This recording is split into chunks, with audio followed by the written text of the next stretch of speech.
जय हिंद साथियों, हमने आपको चैलेंज दिया क्लास 10 का आपका जो फिजिक्स है हम 75 दिन में उसको क्या करेंगे, कंप्लीट करेंगे। ठीक है, पूरा आपका सवाल सहित हम उसको क्या करेंगे, कंप्लीट करेंगे। तो आज आपका क्या है, लेक्चर सेकंड है, मतलब आज आपका दूसरा दिन है। तो आज आपका जो टॉपिक है प्रकाश का परावर्तन और इससे संबंधित क्या है आपके परिभाषाएं और इसके प्रकार हैं।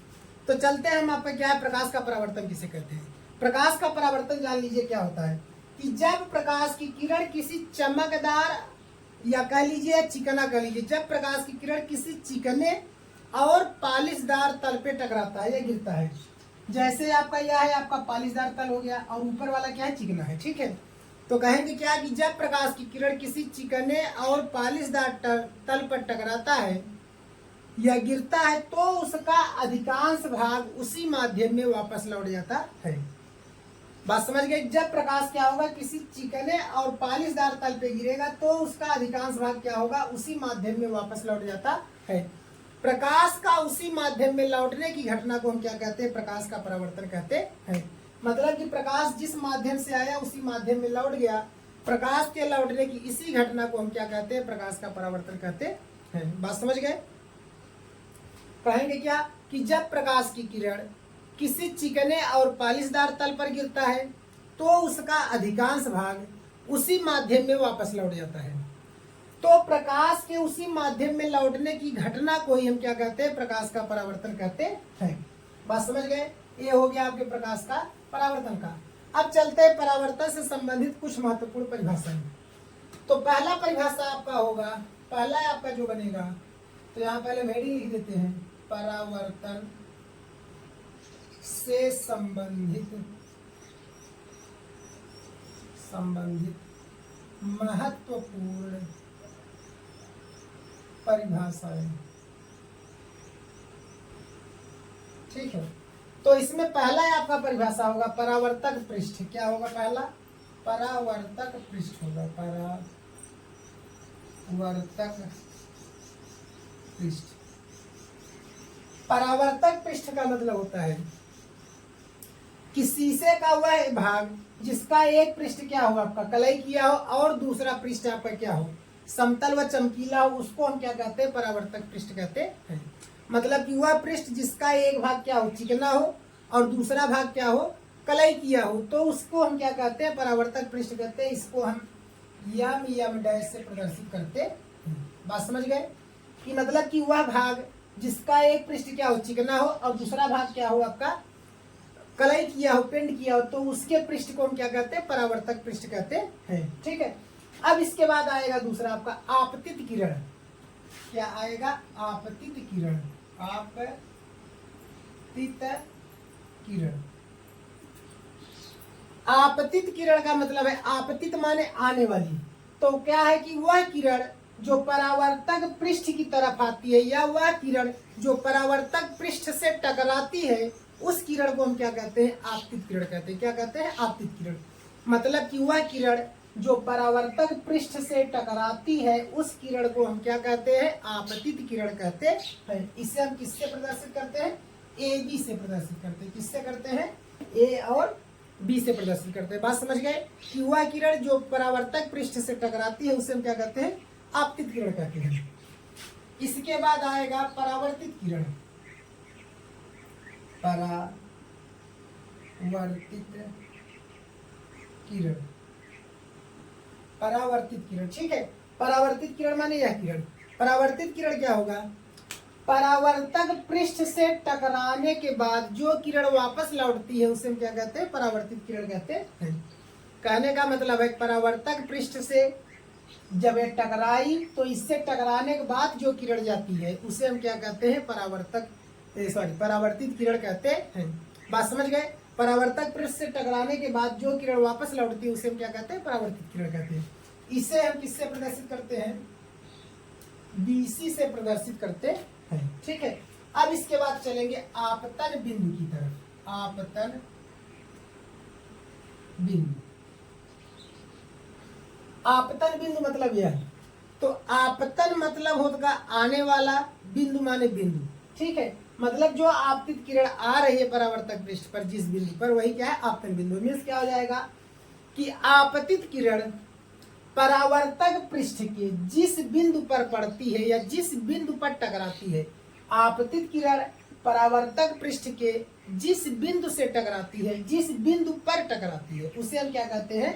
आपतन बिंदु कहते हैं। इसे हम प्रदर्शित करते हैं D से।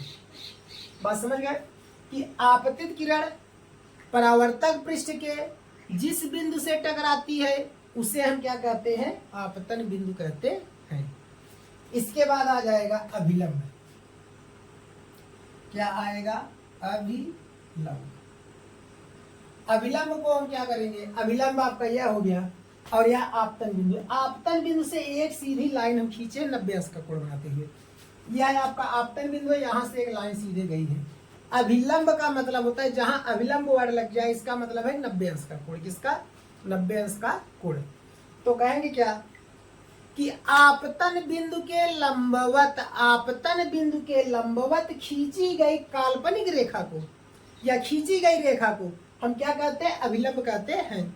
आपतन बिंदु के लंबवत खींची गई काल्पनिक रेखा को हम क्या कहते हैं? अभिलंब कहते हैं। बात समझ गए कि आपतन बिंदु के लंबवत खींची गई काल्पनिक रेखा को अभिलंब कहते हैं। तो इसको हम किससे प्रदर्शित करते हैं? यन से प्रदर्शित करते हैं। बात समझ गए? यही यन हो गया, यन से प्रदर्शित करते हैं। अब क्या बचा? आपतन कोण बचा और परावर्तन कोण बचा। तो लिखेंगे हम हेडिंग आपतन कोण। आपतन कोण। आपतन कोण क्या हो जाएगा मेरे प्यारे भाइयों कि आपतित किरण और अभिलंब के बीच बने इतने कोण को ही हम क्या कहते हैं? आपतन कोण कहते हैं। आपतित किरण और अभिलंब के बीच बने कोण को क्या कहते हैं? आपतन कोण कहते हैं। इसे आई से प्रदर्शित करते हैं। तो लिखेंगे क्या? कोण ABN इक्वल आई। तो क्या हो गया कि आपतित किरण और अभिलंब के बीच बने कोण को आपतन कोण कहते हैं। बात समझ गए? सेम जो हम बोल रहे हैं वही परिभाषा आपको लिखना भी है। अब इसके बाद आएगा परावर्तन कोण।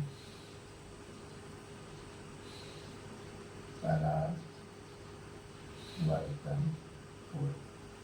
परावर्तन कोण आपका यहाँ बीच में है। तो हम कहेंगे क्या कि परावर्तित किरण और अभिलंब के बीच, परावर्तित किरण और अभिलंब के बीच बने कोण को परावर्तन कोण कहते हैं। क्या कहेंगे कि परावर्तित किरण और अभिलंब के बीच बने कोण को परावर्तन कोण कहते हैं। बात समझ गए? फिर से, परावर्तित किरण और अभिलंब के बीच बने कोण को परावर्तन कोण कहते हैं। इसे किससे प्रदर्शित करते हैं? आर से।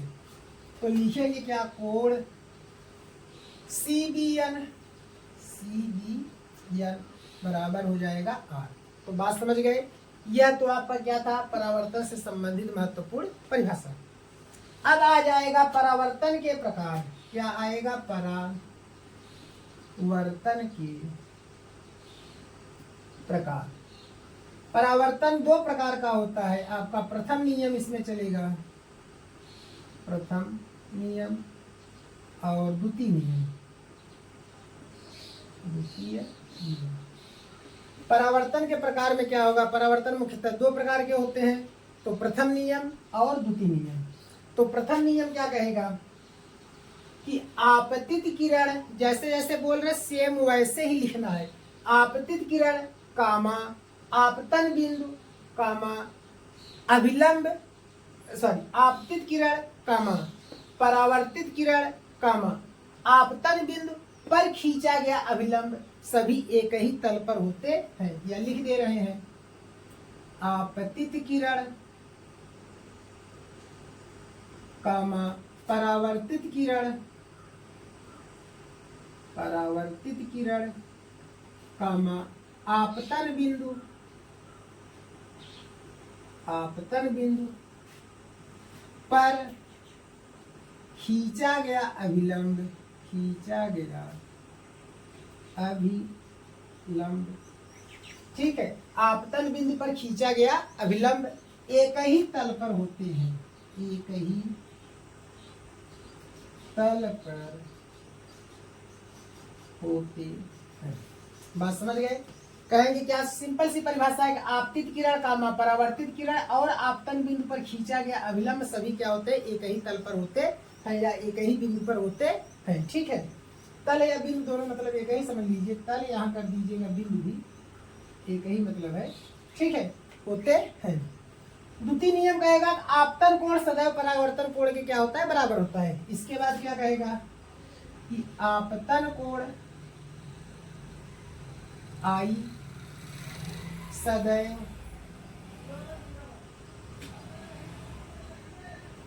परावर्तन कोण